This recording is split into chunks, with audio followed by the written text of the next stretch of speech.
What's up, everybody? I'm going to give everyone a couple seconds to get on.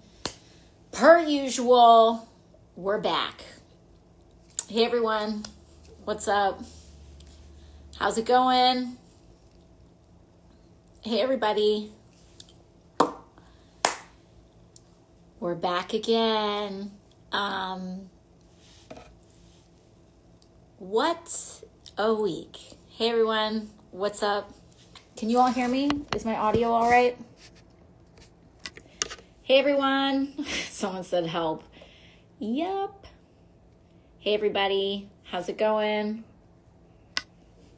Someone said you're still the best. You're still the best. Hey, everyone. Thank you so much for hopping on. Someone said do TikTok lives, maybe. Someone said please save us. We're going to talk about it. Hey, everyone. Someone said, what a weekend, it's only Tuesday. 100%. Can you please help us? I'm going to do everything I can. And I think that's kind of why I wanted to connect with you all this week. Because it's going to be, as we can tell, a long 4 years. It's already been a long 48 hours. And I think that there's a couple of principles that I want us to kind of lock in on early in the beginning of this administration. And I'd love for some of you all to, if you'd like to share some of your advice or some of the things that you think is really important and some things for us to remember in the comments, please drop what you think is important in the comments here. Someone said, are you working closely with the burn? Yeah, I was just using this podcast studio earlier today, actually, for recording something. All right, so I want to talk to you all a little bit about some of these principles. Someone said, send more emails out. I love getting those reminders. We will. Someone said, how are we going to survive with so many Dems going rogue? I'm going to talk, we're going to talk through it. But first and foremost, I think it's really important. There's a couple of guiding principles that I want us to think about just right off the bat. And it's one of the things that I've been thinking about right off the bat. And I'll also start providing some updates around some of the beginning kind of changes we're already starting to see from the Trump administration. But broadly speaking, obviously Trump was inaugurated yesterday, and we saw the scene, right? They sent a message pretty clearly and pretty directly. The people that were in that central rotunda watching the president get inaugurated, who were placed front and center, were not people who were elected. They were not even your elected officials. They were not actual representatives of democracy. They were unelected billionaires. You had Donald Trump, Elon Musk, Mark Zuckerberg, Jeff Bezos, and then you had your elected officials kind of kicked to the curb into much of the rotunda. And that pretty much is the story of the Trump administration in a nutshell, right? You're getting ripped off. All of us are going to be getting ripped off for the next 4 years. But what do we do about it? Because I think a lot of people are looking at this with cynicism and saying there's nothing that we can do. And I want to really emphasize that your day-to-day actions are tremendously important. In authoritarian regimes, the vast majority of authoritarians, the vast majority of anti-democratic rule is all of that authority is freely given. It's kind of like consenting in advance. It's when people give up in advance, and so they just comply.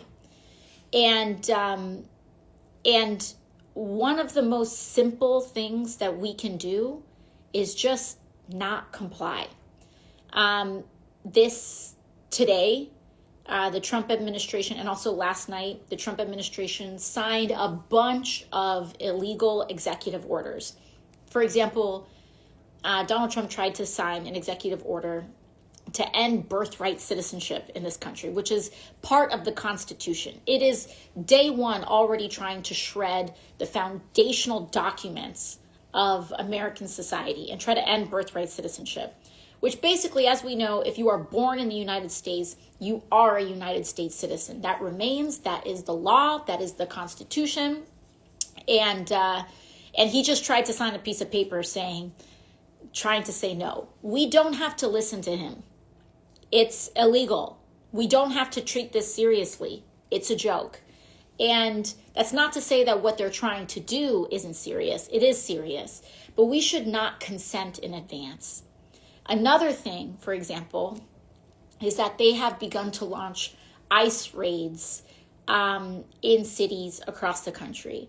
There are ICE raids and there's increasing ICE presence that we're seeing roaming the streets in Chicago and New York and Detroit and all over the place.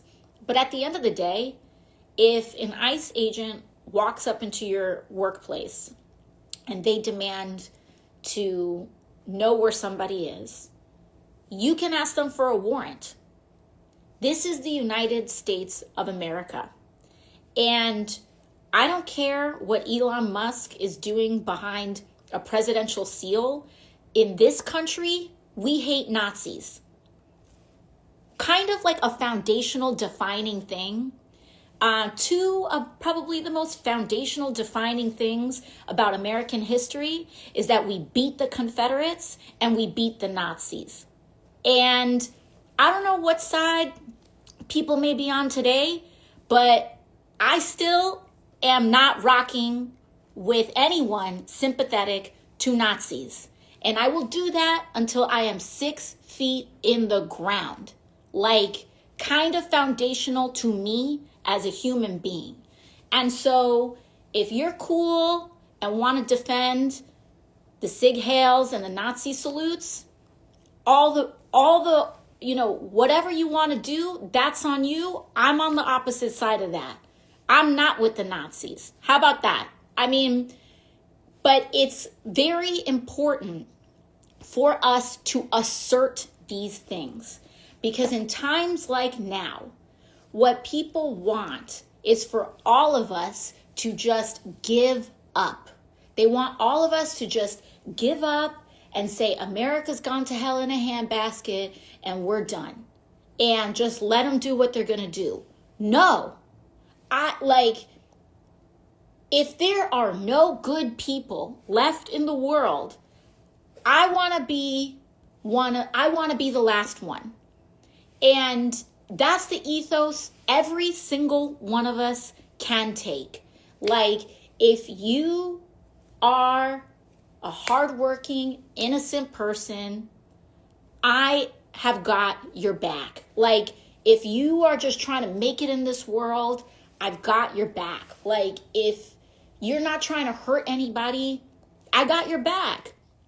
And it's so important that we affirmatively assert that, because now more than ever, there's a lot of people that don't know who they are safe with, right? You look at someone on the street and you can't take for granted whether they're with you or not.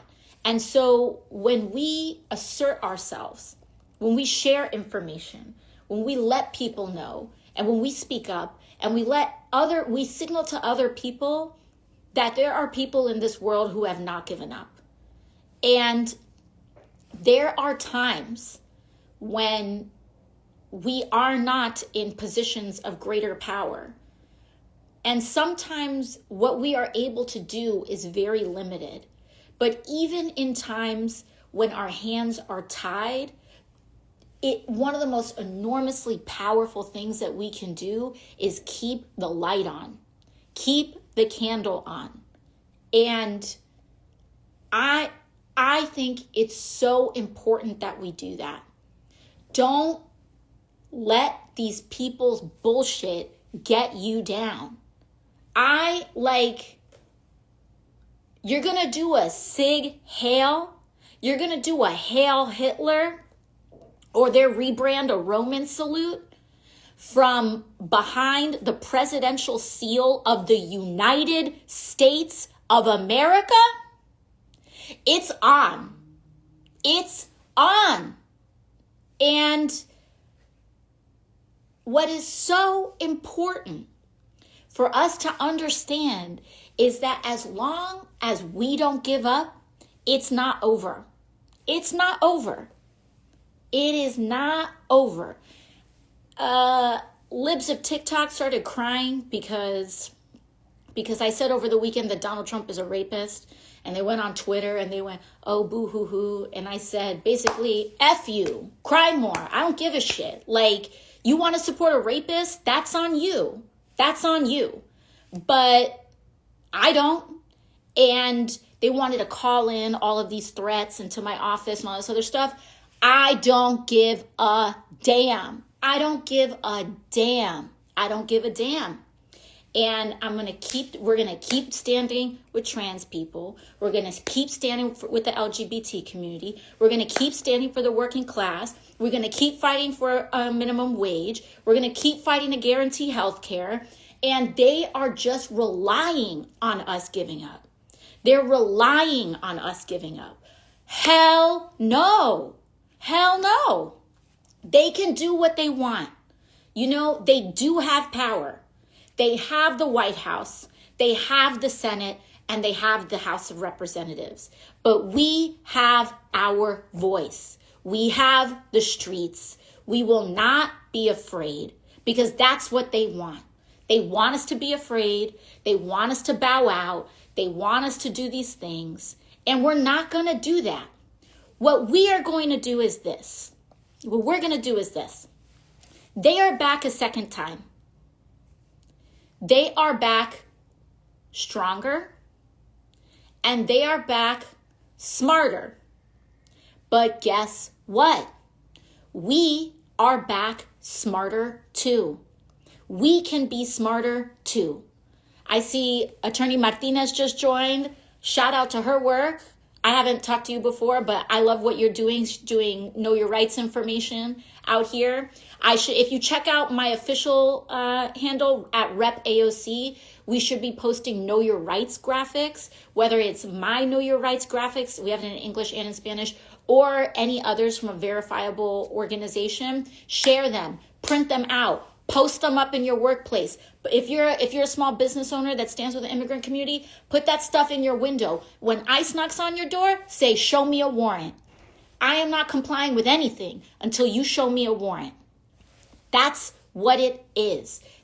We are a land of justice if we make it a place of justice. And we do not have to comply with illegal activity, even if that illegal activity is coming from the President of the United States. Like, we have to comply. And the way that we force them is by not complying with illegal activity. And so we do not have to consent to any of this stuff in advance. Ask to see a warrant. Let me talk about something really quick too, especially on the immigration point. There's this bill that just sailed through the House and sailed through the Senate, unfortunately with Democratic support. And I'll get to that in a second. And it's set to sail on Donald Trump's desk. It's called the Laken-Riley Act. And when you see that, right, like what we're seeing in the Laken-Riley Act, which first and foremost, Laken-Riley was a victim of a horrific act of violence. And her family specifically asked that her death not be politicized. And it breaks my heart every time I see the Republican Party wield such a horrific event and put a victim's family through all of this when they specifically kind of asked not for that. But that's an aside. It just speaks to how little they care. But secondly, they're using this to say, oh, to drum up all of this anti-immigrant hate. And they say, oh, this law, we need to be able to deport people who have committed violent crimes. That is the law of the land presently. That is the law of the land presently. What they're doing, though, is that they're taking that sentiment, and what they have snuck into the Laken-Riley Act is a complete gutting of our civil rights. This is like the way they did the Patriot Act, right? This is like the way in the wake of 9/11, and they suspended all these civil liberties. They're doing that with the immigration debate right now. In the Laken-Riley Act, if you are accused of a crime, you can be deported. If someone points a finger at you, and also that includes dreamers. That includes people who have lawful status, who have like law status, dreamers. If you have that status, someone can point a finger at you and accuse you of shoplifting, and you can immediately be deported. No day in court, no chance to defend yourself, ni nada. And that is like and why is this happening? Because of the political venom around immigrants that have been built up, that we are now allowed, like that politicized environment are now just allowing people to rubber stamp the total stripping of our civil rights. And understand that if you are a U.S. citizen, this is hurting all of us. This is hurting all of us. And so last I heard, this is a nation of laws. And this is a place where people should have a day in court. And then when you are convicted, if you are convicted of a crime, then your consequence may follow. But to just point a finger at somebody for something as simple as shoplifting, and there can just be immediate deportation of dreamers, of, whatever they may be, like, this is the problem here. And it's also why our solidarity matters. Because I'm going to tell you all right now, they do not give a damn about the cost of eggs. They do not give a damn about making your mortgage payment lower. They don't care about making your prescriptions more affordable. As a matter of fact, one of the first things that Donald Trump did was revoke the Biden executive order that lowered prescription drug prices. This is like the whole game right here. They are here for the fossil fuel CEOs. They are here. Los Angeles has been on fire. People have lost everything. And we haven't seen even a single shred of urgency from this Republican majority, from whatever, about even a disaster supplemental to help people get the FEMA assistance and everything that they need. And so this, understand that all of this is a distraction. But the distraction doesn't mean that we dismiss people's rights. It just means that we stand with it so solidly that they can't break us up, so that we can keep the focus on the things that they need to deliver for people, which is healthcare, housing, and more. And by the way, I want to make some things crystal clear. This country without immigrants is about to get really, really expensive. Really expensive. Because this administration, let's break down some math for you. This administration says that they want to deport 20 million people. They want to start on day one, right now, deporting 20 million people from the United States. You know what is the estimate of how many undocumented people, the generous estimate of how many undocumented people there are in this country? 14 million. So they want to deport 20 million, but that's their target number, but there's only 14 million undocumented. What do you think that means? They're going to go after legal status. They're going to go after people who are presently documented, They're going to try to make them undocumented and deport them too. And so for all the people who say, oh, they're only going after, quote unquote, illegals, they're only going after them, all the people who, quote unquote, came right, they're not, please, like, really? Please, you are getting so duped. Like, please, I'm begging you, do not be born yesterday. We need to be eyes wide open. They are going after people who are documented, period. They're going after immigrants, period. And that gap between the 14 million undocumented and their goal to deport 20 million, you better believe that they're going to try to make up that gap too. And there's a lot of people in this country who want it both ways. They want to blame all of our problems on immigrants, but they want to be able to afford when their mom or when their aging mom or dad needs home health care. Home health care aides, very immigrant heavy workforce. Agricultural work, you're concerned about the prices of your groceries and you don't want there to be a labor force to be able to provide those groceries, to be able to provide your produce? What about home construction? Like, this is not a joke. This is not stereotypes. This is real. Food processing and manufacturing. We're going to get rid of all of those people. We're going to try to do that. And you're going to think your stuff's going to get cheaper?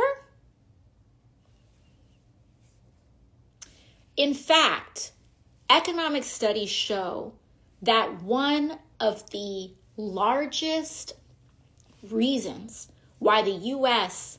outperformed the rest of the developed world, economically speaking, post-COVID, which we did, one of the reasons why that happened was precisely because of our immigrant population.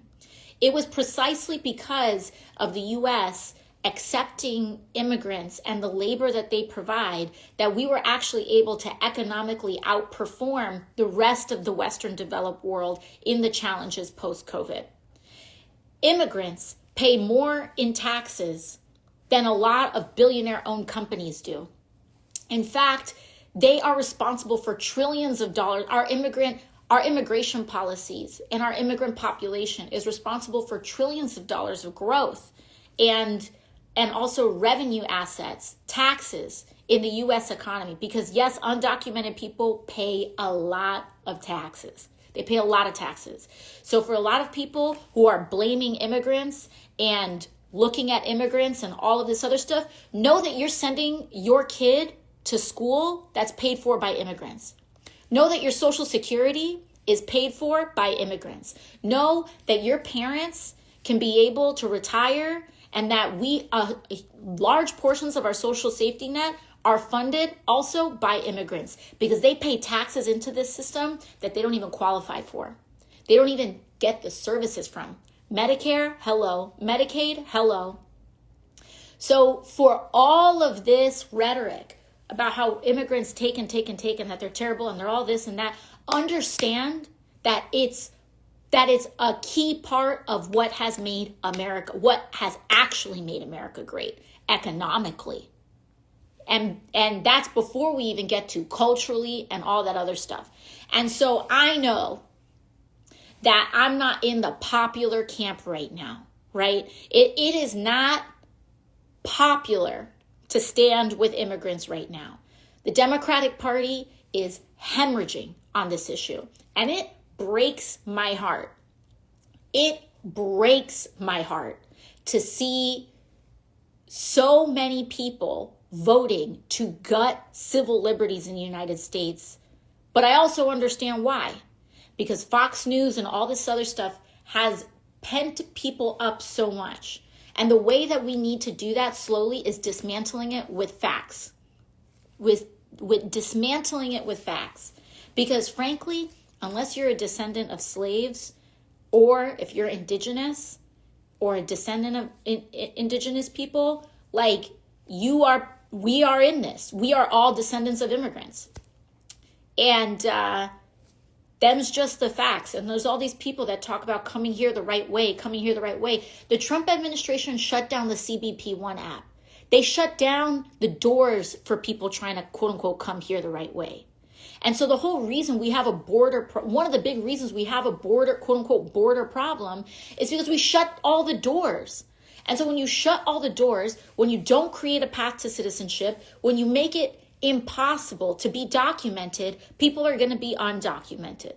And so the solution to this problem, when we have so many American businesses saying that they need workforces, when in fact sometimes a lot of the reasons why some things are expensive is because we don't have people working and able to produce these things, is to actually, you know what, like maybe a lot of these towns that have been like really vacated and are empty, maybe they need people in them. And just like it is wild to me about how people want to have their cake and eat it too. We need to stay focused. And when we stay focused, part of staying focused is, yes, we got to make sure that people have their rights, but also like, do not let our eye off the ball in who is ripping people off.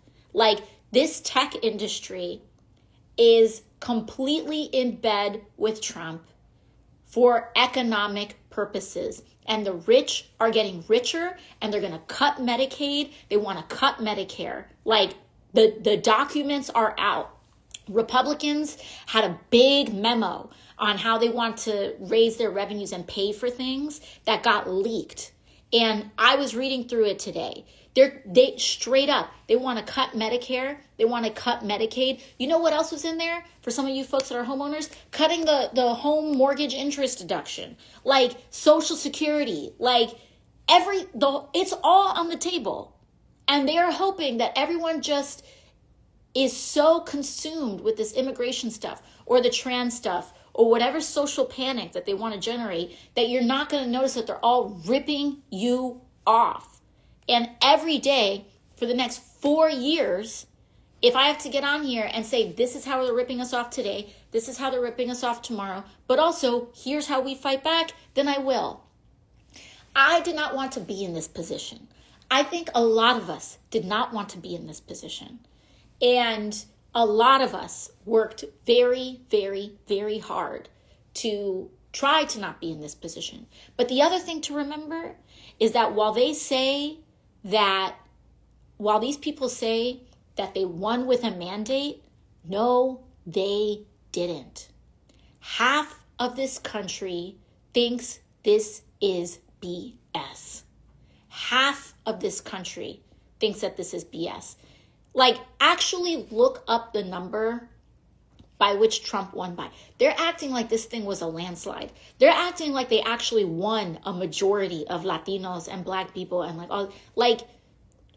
no. We are going to have to continue to keep our feet on the ground and remind each other of what is real. Because, I'm going to Meta, my platforms may be suppressed. Other platforms may be suppressed. Accounts may be suppressed. They might prevent reach.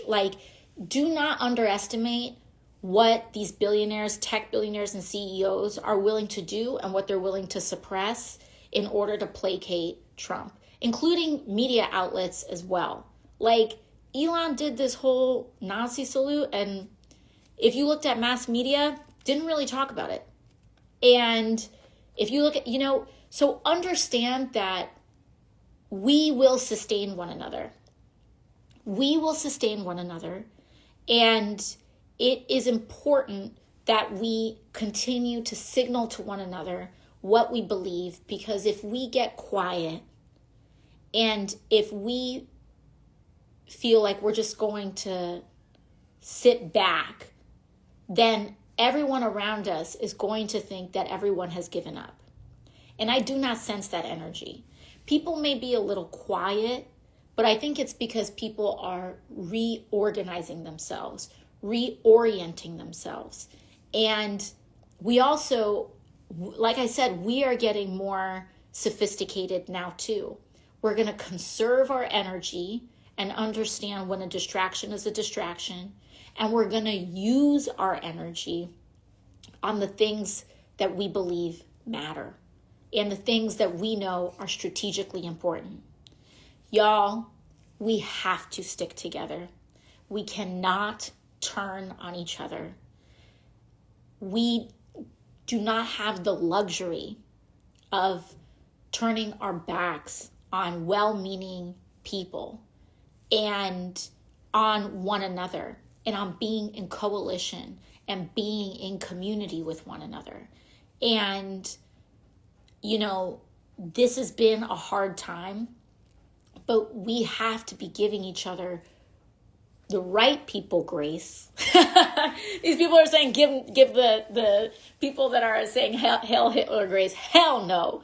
But giving the right people grace, bringing them into community, doing the hard work of community, which is, by the way, healthy confrontation with people on your side, not the I'm going to dispose of you because you said something I disagree with. It is, hey, this thing hurt me, and I want you to know, and I want us to be able to practice repair. That work is going to be important because we're going to have to grow. And, I just want you all to know that you're going to be hearing more from me. And the reason for that is because, and I want to be clear about that, because people might say, oh, why are we hearing more from you now? When we govern, we have to divide up our time. And when we're in a position to govern, you have to split your time because you need to do the actual work of governance. And sometimes it can be really hard to explain what you're doing while you're trying to do it. And you also just functionally have less time, you're split. But now, as I mentioned, Trump has the White House and Republicans have captured the Senate and the House, which means that my responsibility is in trying to explain to you all what is going on as best as I can and leaning into our ability to collectively organize. My goal is not to be alarmist. It's not to make people exhausted in the running around. What do we do? La la la. But I do think it's important for us to be informed. And so I want to inform you, and I want us to have a place of connection. And I think this applies not just to me, but to everyone that you follow that you think is important. Have multiple avenues of communicating and connecting with them. And so for me, for example, and I'm literally not saying this just as a personal plug, but as we know, you literally don't know at any point when they're going to pull the plug on any one platform or any one handle. So if you want to stay in touch, I suggest hop on my email list. I'm on Blue Sky.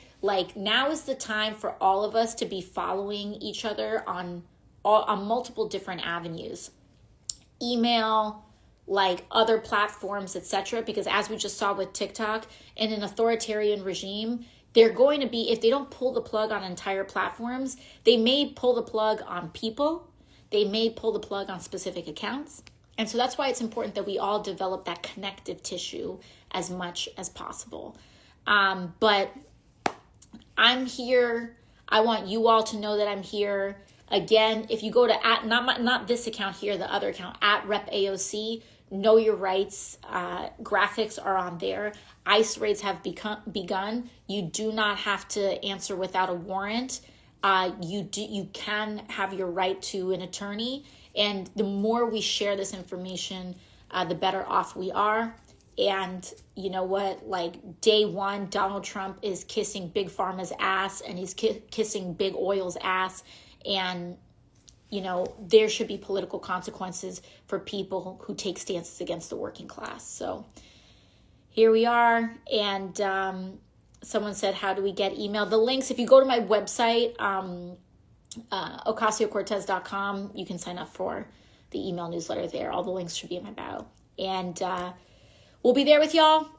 Thank you so much. Just wanted to let you know we're not going anywhere, and we're in this together. Bye-bye.